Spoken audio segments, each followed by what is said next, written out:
coming real, it's the next episode. Hold up.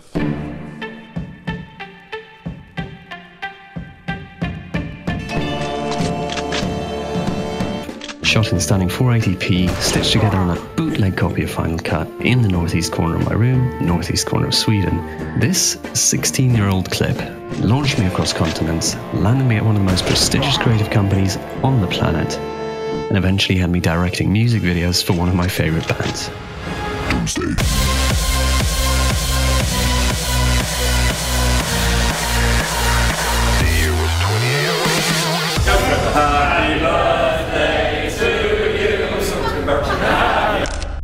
So how the fuck did that happen? The first video uploaded to YouTube ever was a collection of some of my favorite car crashes.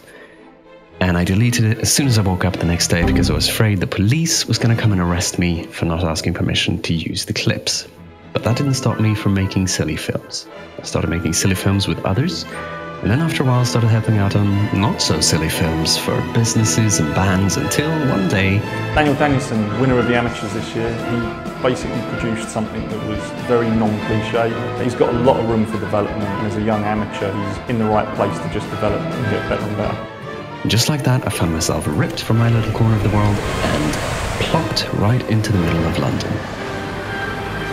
The mill.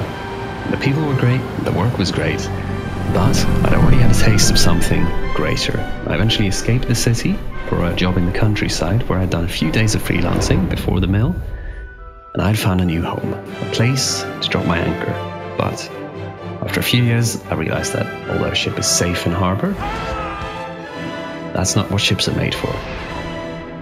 I went solo again, mercenary of motion design, did some more stints in London, and on the side I started this YouTube channel, publishing tutorials, eventually launching a comprehensive course on motion design freelancing from the brief all the way to delivery. The process of motion. And at the same time, I went duo, teamed up with colleague, friend, and fellow artist George Andrea as Salvador Silva. And we got to work on El Trabajo de Matar el Juego proper. We became Britain's first, best, and only creative non-agency, delivering the work of a full creative agency and production studio, using no more people than could comfortably fit in an 8 square meter office.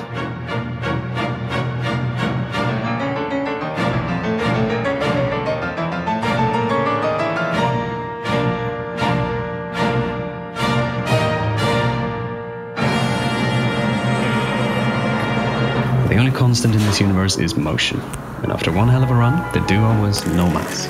George was moving south, and after spending nearly a year buying a single small flat, I just finished moving ever so slightly north, and finished setting up a proper office space for the first time in my life. And I was ready. I could finally get down to business, just itching in my bones to get to work. But get to work on what?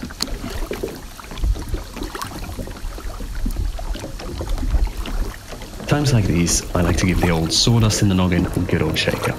See if pieces fall into place, to see if some distance helps me spot the bigger picture, to find a new point of view, or a top-down perspective. Basically, I like to go up a nice mountain and dangle my feet off the edge of the earth.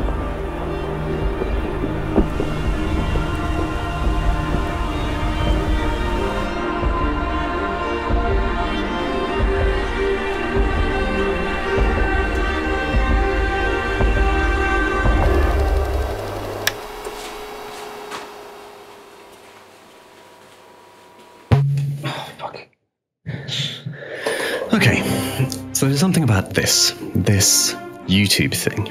I like it, I do.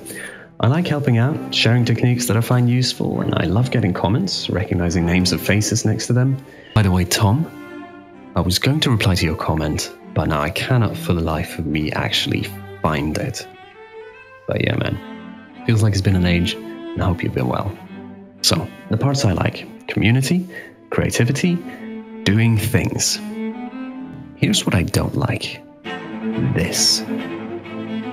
Don't like this. Nope, not one bit. Don't get me wrong, I love me a nice bit of data, but this fundamentally bucks me up. Luckily, YouTube has never been the primary source of income or creative expression for me.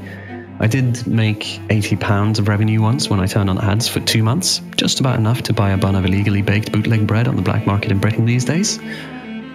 But, pray tell, what whispers of wisdom did the magnificent mountain give me? At this point of life, mortgage in hand, seeing things the way I do now, which path should I choose? I think the only sensible thing to do is make YouTube my primary source of income and creative expression. Okay, so I'm not going to be a vlogger, I'm not going to be a pseudo-philosophical design or business guru, I'm not going to start a React or gaming channel. What I am going to do is dive much deeper than simple tutorials. But I feel like I have to start with a little confession. I don't like the label artist, because it seems to me that the people that usually wear it loudest and wear it proudest tend to be a rather useless bunch that care more for the label and lifestyle than fighting against entropy. But here I am, nonetheless. An artist, if I'm being honest with myself, and even though I cringe a little when I say it, now that I've confessed to it, we can get on with the plan. Step 1, come up with a project. Any kind of project, as long as it's interesting, as long as it's fun, as long as it tickles the soul. But let's be real, it's probably going to be something to do with motion design, 3D and animation, most of the time.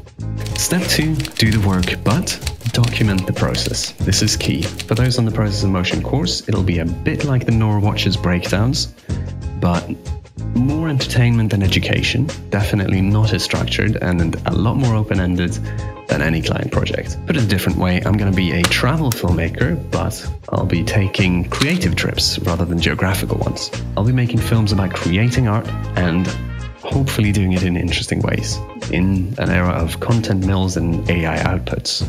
And step 3, I'll focus on the one and only metric that truly matters, you. I've always gotten a lot more out of comments than any analytics on YouTube, and I think they're the only true measurement of impact. So the only thing we're going to pay attention to are going to be the comments. Plus, comment section is usually my favorite part of any web page anyway. To take this another step further, I've started the Stay in Motion Discord as a place for people to see what others are up to, peek behind the scenes of other artists, get inspired and show your own stuff.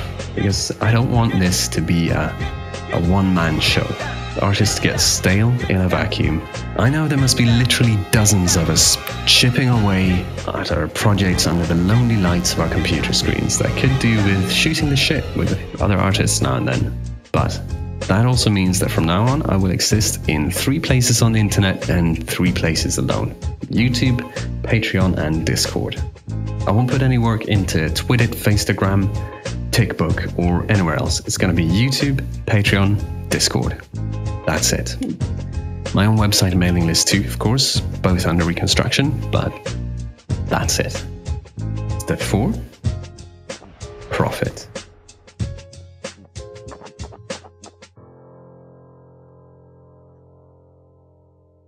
Hey guys, this video is brought to you by underagegambling.com. As always, remember to click the affiliate links in the description. Let's get into it. No, but seriously, I do like eating food and I don't plan on stopping anytime soon. I'm jumping off this cliff and hoping to grow wings quickly enough to get some lift before I reach the bottom. Which brings us to this. Kino Vibes, a journey, no. An odyssey, sounds more exciting, an odyssey for 3D artists through decades of award-winning cinematography, where we learn from absolute titans of Kino, taking their work, breaking it down, understanding how they made it, why they made it that way, recreating it ourselves fully in 3D, putting it back together.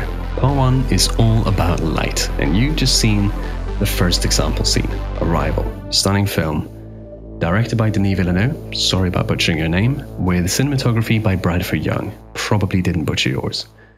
These, you won't be surprised to hear, actually take a bit of time to do. There's first the research, to find the shots, the making of the shots, to understand the reasoning of the directors and DOPs, make sure it exemplifies some important principle of cinematography that applies to 3D work specifically. And then, of course, recreating the whole scene in 3D. And that's my bad, because I want to give away these files with the course. And I want them to be certified bangers, as close to the originals as they reasonably can be. That either means I have to make a hell of a bunch of assets myself, or hire people to make assets and be very generous with the license they give me, or somehow find public domain 3D assets that already exist of exactly what I need. And tell you what, there's actually a lot of good ones out there if you know where to look. So I'll put links in the description to some great public domain 3D free to use for any purpose assets. Kino Vibes is project number 1 for Operation Stay in Motion. Once it's done, that'll hopefully buy me some bootleg bread on the black market. In the meantime, I've got my patrons, tossing an occasional coin in my cap, for which I am eternally grateful. And I'm also going to start selling physical artwork, because I need some for my own walls. Digital artwork too, high-res dynamic wallpapers in particular, because once I got my new monitor, I couldn't really find any good ones. Oh, and the affiliate links in the description are 100% real. My desk, for instance, under 200 for a sit-stand desk. That's crazy good, and the quality is really solid too. And my monitor, well impressed with that, especially with a Thunderbolt cable. I can use it as a dock for all of my shit, as well as for charging. One single cable. How nice is that? And the light bar is ridiculously fun, especially for the price, and quite good as a work light. Oh, and the desk shelf, custom made 2 size by a small company called Woodit UK. Plant. I'm actually in half a mind to make a serious video about it, but because I've never had a workspace quite this nice. But anyway, that's not this video. This video is about the future. It's about making art. It's about Kino Vibes. If you know any iconic film scenes that deserve a good analysis and breakdown, do let me know. I'm going to be looking at the comments. Join the Stay in Motion Society on Discord. Let's get some action going in there.